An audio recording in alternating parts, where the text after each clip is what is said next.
اعلی حضرت مفتی اعظم حجت الاسلام بریلی تجھے سلام۔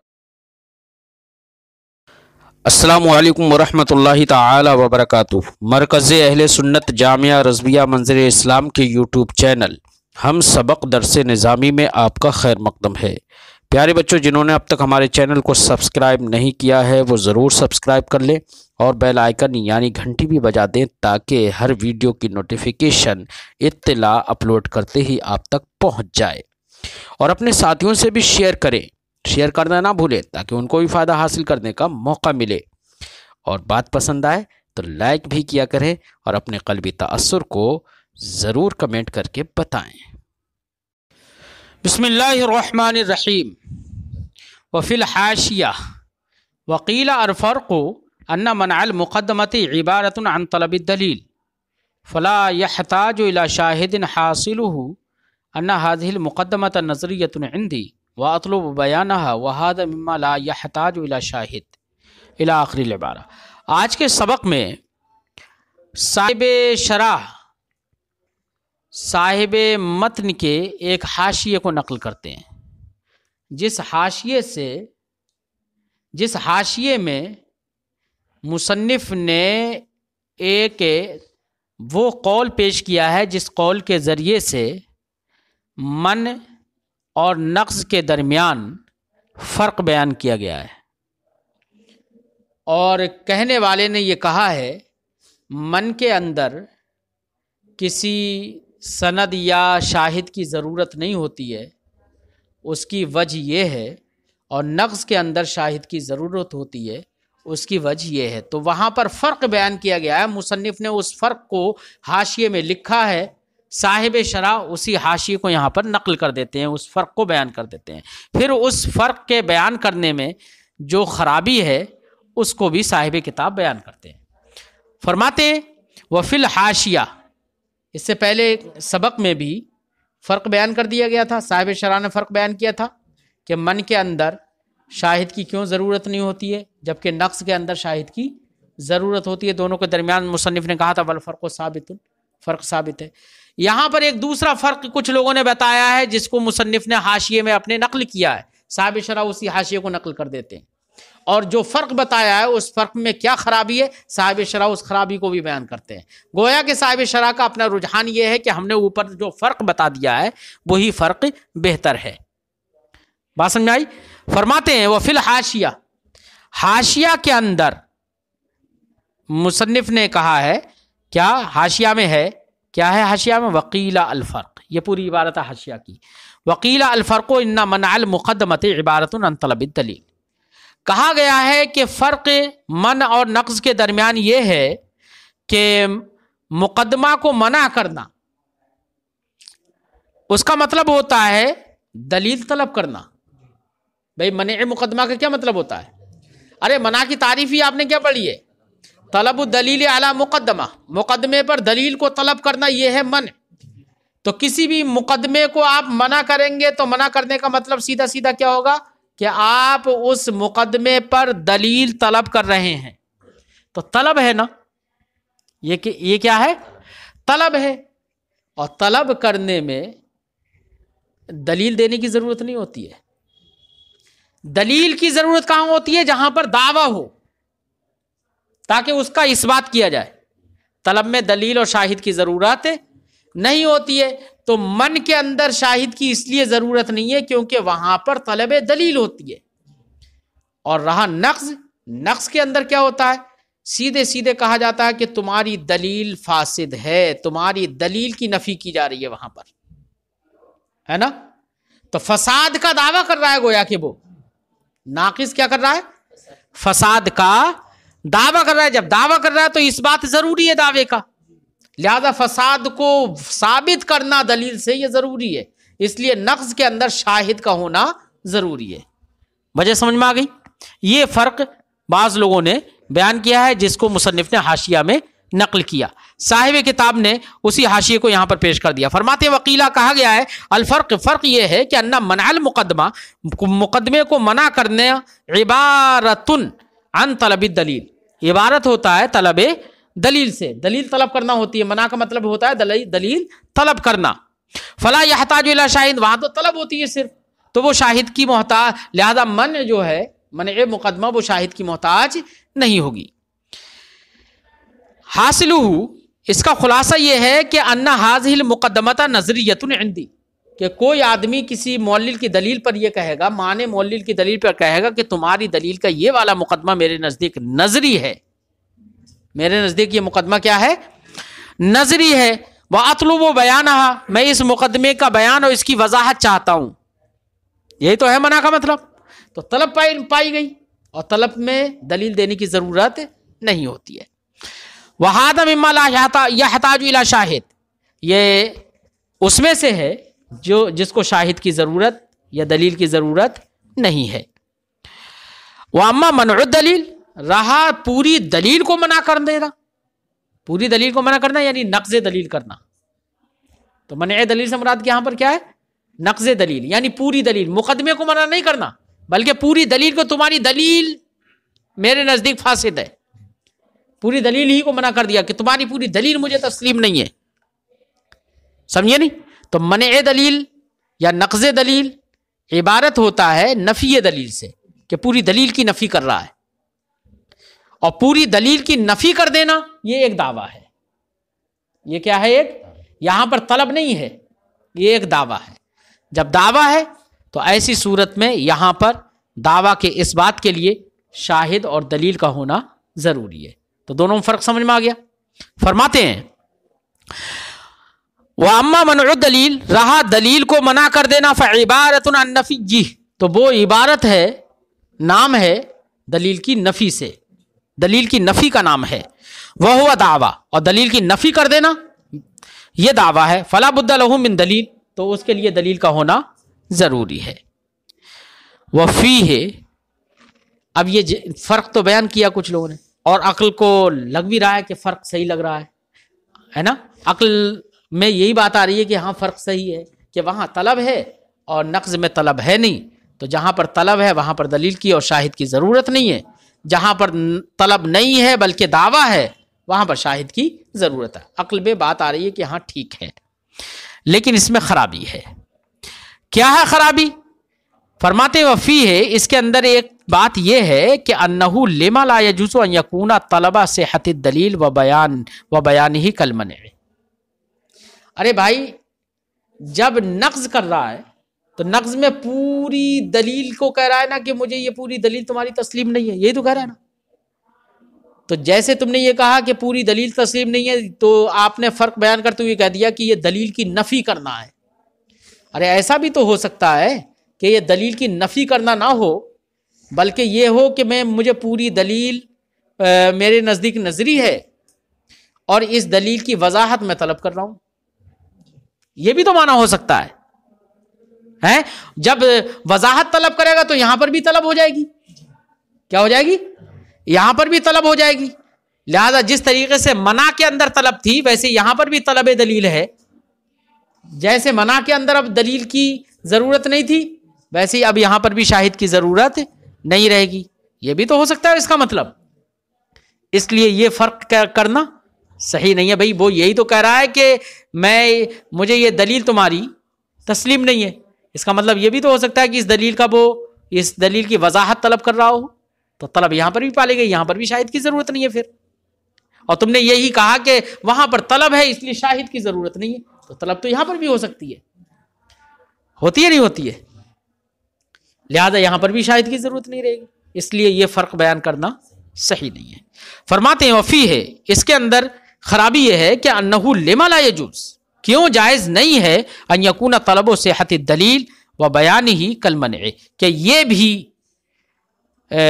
بلکہ ان یکون طلب صحت الدلیل، کہ یہ نقض جو ہے یہ بھی صحت دلیل کو طلب کرنا ہو اور بیان دلیل کو طلب کرنا ہو، کالمنع، منع کی طرح. بات سمجھائی؟ تم کلام، یہاں تک حاشیے کی مصنف کی بات مکمل ہو گئی. وَيُمْكِنُ أَن يُقَالَ، فرماتے ہیں کہ ممکن ہے. تو دیکھو مذکورہ فرق کی تردید ہو گئی نا حاشیے میں. صاحب شرح اب ایک جواب کی صورت نکال رہے ہیں. فرماتے ہیں یمکنو ان یقال، ممکن ہے کہ یہ کہہ دیا جائے اذا کان مقصود السائل من الکلام علی الدلیل طلب صحت الدلیل و بیانی لم یکن کلتا مقدمتہ معلوما. صاحب شرح فرماتے ہیں کہ دیکھیے جواب دینے والے جس نے کہا کہ من کے اندر من طلب دلیل سے عبارت ہوتا ہے، لہذا اس کے اندر شاہد کی ضرورت نہیں ہے، اور نقض کے اندر طلب دلیل نہیں ہوتی ہے، اس میں شاہد کی ضرورت ہوتی ہے، وہاں ایک دعویٰ ہوتا ہے، اگرچہ حاشیے میں اس کی تردید کر دی گئی ہے. صاحب شرح فرماتے ہیں کہ جو تردید کی گئی ہے، جو رد کیا گیا ہے، اس رد میں یہی تو کہا گیا ہے کہ کیوں جائز نہیں ہے کہ یہ اس کے اندر بھی من کی طرح طلب دلیل ہو اور صحت دلیل کو طلب کرنا ہو، یہی تو کہا گیا نا. اگر تھوڑی دیر کے لیے ہم مان لیں کہ نقض کے اندر بھی صحت دلیل کو طلب کرنا ہے، یعنی جس صورت میں کلام دلیل پر ہے، یعنی نقض ہو رہا ہے اور کہہ رہا ہے کہ مجھے دلیل تمہاری تسلیم نہیں ہے، دلیل تمہاری صحیح نہیں ہے، اور آپ نے کہہ دیا کہ ہو سکتا ہے کہ یہاں پر بھی طلب صحت دلیل مراد ہو، یہاں پر بھی من کی طرح طلب ہو. تو اگر ہم یہ مان لیں کہ یہاں پر بھی نقض کے اندر بھی صحت دلیل کو طلب کرنا ہے، تو طلب کرنے کا مطلب یعنی من کی طرح اس کو قرار دے دیں، جیسے من میں طلب ہوتی ہے ویسے یہاں پر بھی طلب مان لیں. تو من کے اندر مقدمہ معلوم ہوتا ہے نا، ایک مقدمے پر من وارد ہوتی ہے تو وہ مقدمہ معین ہوتا ہے، معلوم ہوتا ہے اسے، تبھی تو اس پر من وارد کرتا ہے نا. اگر اس کو بھی من کی طرح قرار دیں تو یہاں پر دلیل کے دونوں مقدمے اسے معلوم ہوں گے نہیں ہوں گے؟ بھئی طلب کرے گا تو دلیل کے دونوں مقدمے اسے معلوم ہوں گے. بات سمجھ میں آ گئی؟ جب دونوں مقدمے معلوم ہوں گے یہ دو من ہو گئی، گویا کہ کیا ہو گئی؟ دو من. تو ہر نقض کے اندر دونوں مقدمے معلوم ہوں گے اور دونوں مقدموں پر وہ دلیل طلب کرے گا تو وہ دو من ہو جائیں گی. اب مجھے بتاؤ، ایک تو من ہو گئی، ہر نقض من بن جائے گا اس طریقے سے، جبکہ سائل کو 3 اعتراض کرنے کا حق تھا، من، نقض، معارضہ، اور یہاں پر آپ کے بقول وہ نقض بن جا رہا ہے، کیا من کیا بن جا رہا ہے؟ تو سائل کا وظیفہ، سائل کے اعتراض کرنے کا جو منصب تھا وہ صرف اور صرف من اور معارضہ میں منحصر ہو جائے گا، نقض تو ختم ہی ہو جائے گا. جبکہ نقض بھی ایک مستقل اصطلاح ہے، اور آپ کے اس تردید کی بنا پر، آپ کے اس رد کر دینے کی بنا پر، جو رد کیا ہے نا وہ فیہ انہ لما لا یجوز، اس رد کر دینے کی بنا پر یہ لازم آ رہا ہے کہ سائل کا وظیفہ اور سائل کا منصب صرف اور صرف کس میں منحصر ہو جائے؟ من اور معارضہ میں، اور نقض بالکل ہی ختم ہو جائے ہیں. اس لیے یہ تردید صحیح نہیں ہے. بات سمجھ میں آ گئی؟ فرماتے ہیں وَيُمْكِنُ، ممکن ہے ان یقال کہ کہہ دیا جائے اذا کان مقصود السائل من الکلام علی الدلیل، جب سائل کا دلیل پر کلام کرنے سے مقصود صحت دلیل کو طلب کرنا ہو اور بیان دلیل کو طلب کرنا ہو، لم یکن کلتا مقدمتہ معلومتین لہو، تو اس کا مطلب اس کے دونوں وہ مقدمے معلوم نہیں ہوں گے، تبھی تو ان پر دلیل طلب کرے گا. وہ دونوں مقدمے متعین کر کے کہہ رہا ہے کہ مجھے یہ دونوں مقدمے تسلیم نہیں ہے، نظری ہیں میرے نزدیک، وہ دونوں مقدمے گویا کہ اسے معلوم نہیں ہوں گے، تبھی اس پر دلیل طلب کر رہا ہے. جب دونوں مقدمے معلوم نہیں ہوں گے فیکون منعین، تو یہ دو من ہوں گی. اس سے پہلے شاید مجھے یاد آ رہا ہے کہ اس سے پہلے میری زبان سے یہ نکلا کہ دونوں مقدمے اسے معلوم ہوں گے، ہے نا؟ نہیں، دونوں مقدمے معلوم نہیں ہوں گے تبھی تو منع وارد کر رہا ہے نا بھائی. وہ یہی تو کہہ رہا ہے کہ مجھے یہ دونوں مقدموں پر دلیل طلب کر رہا ہوں میں، اس کا مطلب اسے معلوم نہیں ہے. تو جب دونوں مقدمے معلوم نہیں ہے تو دونوں پر دلیل طلب کرے گا تو یہ دونوں دو من ہو جائیں گی نا. تو نقض میں دو من ہو گئیں، تو ہر نقض اس طریقے سے من کی طرف پھر جائے گا تو نقض ہی نہیں رہے گا. فرماتے ہیں ولا یکون نقضا، تو یہ نقض نہیں ہوگا بلکہ دو من ہو جائیں گی. ٹھیک ہے نا؟ فیلزم حصر وظیفت السائل، تو سائل کا وظیفہ اور سائل کا منصب منحصر ہو جائے گا یا اس کا حصر لازم آئے گا فی المنع والمعارضہ، من اور معارضہ میں، کہ صرف اور صرف دو ہی اعتراض کرے گا، ایک من کرے گا اور معارضہ کرے گا، نقض کرے گا تو وہ بھی دو من ہوں گی، تو نقض تو ہوگا ہی نہیں، سرے سے ختم ہو جائے گا، جبکہ یہ مستقل ایک اصطلاح ہے۔ اس لیے ماقبل میں یہ کہنا کہ نقض کو لوٹا دینا کہ وہ بھی صحت دلیل کو طلب کرنے ہی سے عبارت ہو، یہ کہنا یہ صحیح نہیں ہے۔ بات سمجھ میں آ گئی؟ وَإِجْرَاءُ الدَّلِيلِ فِي غَيْرِهِ قَدْ لَا يَكُونُ بِعَيْنِهِ، دلیل اپنے مدلول پر دلالت کرتی ہے، یہ بات معلوم ہے۔ کہیں پر بھی آپ کوئی نتیجہ نکالتے ہیں دلیل سے، وہی نتیجہ اس کا مدلول ہوتا ہے، وہی نتیجہ کیا ہوتا ہے؟ اس کا مدلول ہوتا ہے۔ مثال کے طور پر آپ نے کہا العالم متغیر وکل متغیر حادث، عالم متغیر ہے اور ہر متغیر حادث ہوتا ہے، نتیجہ کیا نکلا؟ العالم حادث، عالم حادث ہے، تو العالم حادث جو ہے یہی آپ کی دلیل کا مدلول ہے، یہی آپ کی دلیل کا نتیجہ بھی ہے، ٹھیک ہے نا؟ کیونکہ آپ نے استدلال اسی کو ثابت کرنے کے لیے کیا ہے۔ بات سمجھ میں آ گئی؟ اب دیکھو دلیل یہاں پر العالم حادث یہ ہے دلیل کا مدلول، یہاں پر یہ دلیل اسی میں جاری ہے۔ کبھی کبھی دلیل غیر مدلول میں بھی جاری کی جاتی ہے، یہی دلیل ہے لیکن اس دلیل کو اس مدلول کے علاوہ کسی اور میں کوئی اور چیز ثابت کی جاتی ہے اس سے، تو غیر مدلول میں جب دلیل جاری ہوگی تو تھوڑا سا تغیر ہوگا، اس میں کیا ہوگا؟ تھوڑا تغیر ہوگا۔ تغیر کیسے ہوگا؟ کہ جو آپ کا نتیجہ اور جو مدلول ہے نا اس کے موضوع بدل دیا جائے گا، یہی تو ہوگا۔ مثلا یہاں پر عالم کے حادث ہونے العالم حادث یہ نتیجہ ہے، اب اگر یہی دلیل العالم متغیر والی دلیل تو جو موضوع ہے تو العالم کو آپ بدل دیجئے، موضوع کو آپ بدل دیجئے اور العالم کی جگہ پر آپ اس کا لازم یا کوئی مرادف لفظ لے کر آ جائیں، تو لازم یا کوئی مرادف لفظ لے کر آ جائیں، مثلا دنیا لے آئے تو یا کوئی اور لفظ لے کر آ جائیں، تو موضوع کی جگہ پر اس کا لازم یا کوئی مرادف لفظ استعمال کر لینا یہ کہلاتا ہے بے عینی ہی دلیل نہیں جاری ہوگی، اب یہ بدل گیا نا، تھوڑا تغیر ہو گیا۔ تو یہاں پر اگر کہیں پر دلیل آپ دے رہے ہیں اور موضوع میں تغیر آپ نے کر دیا ہے تو ایسی صورت میں کہا جائے گا کہ دلیل جاری ہے غیر مدلول میں۔ بات سمجھ آئی؟ اور کبھی دلیل جاری ہوتی ہے بے عینی ہی، عین مدلول میں۔ عین مدلول ہونے کا مطلب یہ ہے کہ وہاں پر موضوع متغیر نہ ہو، تو دلیل کبھی بے عینی ہی جاری ہوتی ہے، کبھی بے عینی ہی جاری نہیں ہوتی ہے، اس مسئلے کو بیان کر دے رہے ہیں بس بیچ میں۔ فرماتے ہیں وَإِجْرَاءُ الدَّلِيلِ فِي غَيْرِهِ، دلیل کو اس کے غیر میں یعنی غیر مدلول میں جاری کرنا، غیر مدلول میں جاری کرنا قد لا يكون بعینہ، کبھی لا بعینہ ہی ہوتا ہے، کبھی بے عینی ہی نہیں ہوتا ہے نا؟ بے عینی ہی نہیں ہوتا ہے، اس کا مطلب کیا ہوتا ہے؟ یہ کب ہوگا؟ کب کہیں گے کہ یہ بے عینی ہی جاری نہیں ہے دلیل؟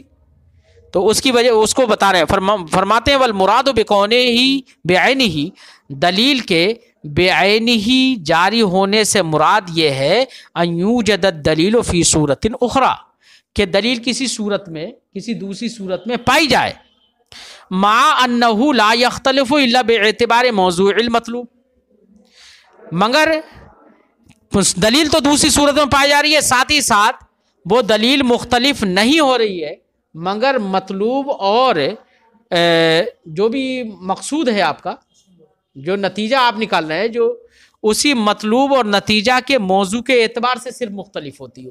موضوع مختلف ہو جائے، صرف موضوع مختلف اگر ہو گیا تو کہا جائے گا کہ دلیل بے عینی ہی جاری ہے، صرف موضوع تو مختلف ہو رہا ہے۔ اور اگر حد اوسط ہی مختلف ہو گیا، کیا ہو گیا؟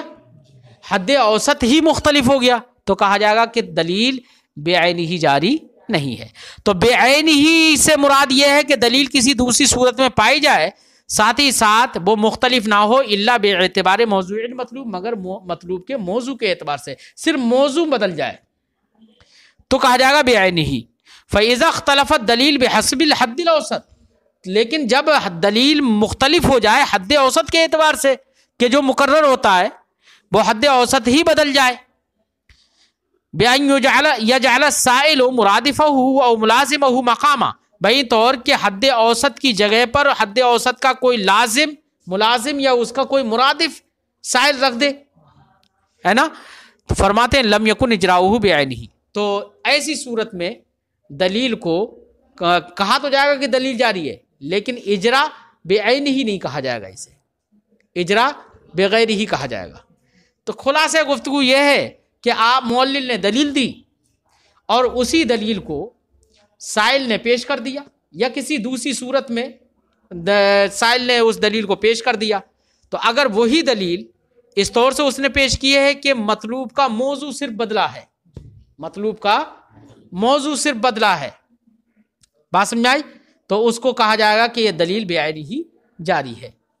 اور اگر موضوع کا مطلوب، وہ مطلوب کا موضوع کے علاوہ موضوع ہی صرف موضوع نہیں بلکہ اس کا حد اوسط بدل کے اس نے پیش کر دیا، تو کہا جائے گا کہ اجراء الدلیل لا بعینہ ہی ہے۔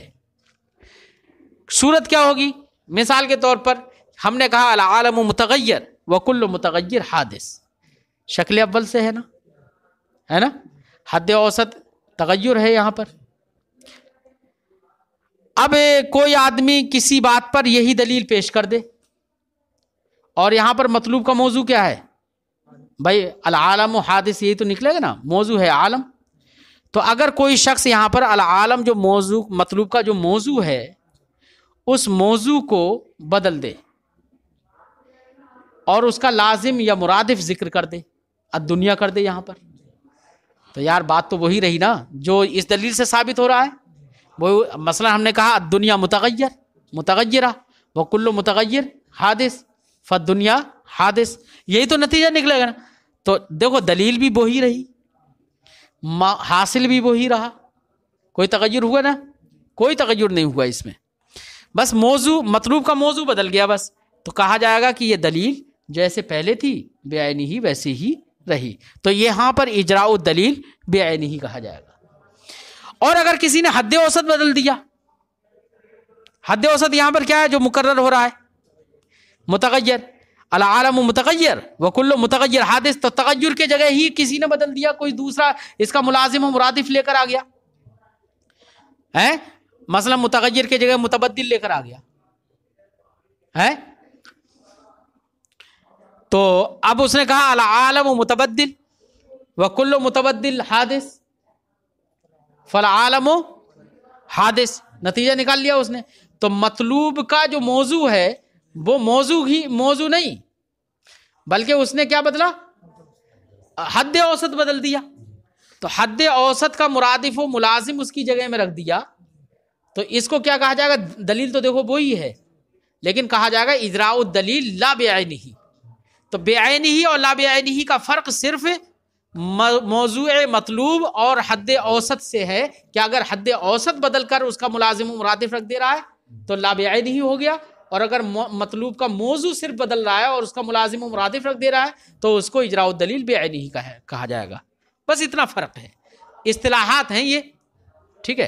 فرماتے ہیں ترجمہ ہو گیا نا، وقد يحتاج الشاهد في الدلالة على فساد الدلیل الى دلیل، یہاں سے انشاءاللہ آئندہ سبق میں پڑھتے ہیں۔